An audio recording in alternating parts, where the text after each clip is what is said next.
Morning guys, we're in our walk today, a cold cross morning here in my neck of the woods in UK.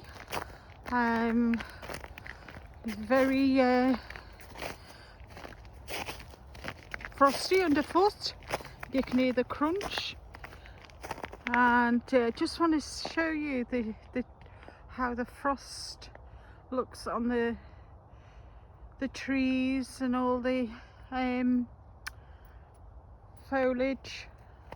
Look how they look on the, you can actually, if I bring it closer to you, you can actually see the frost.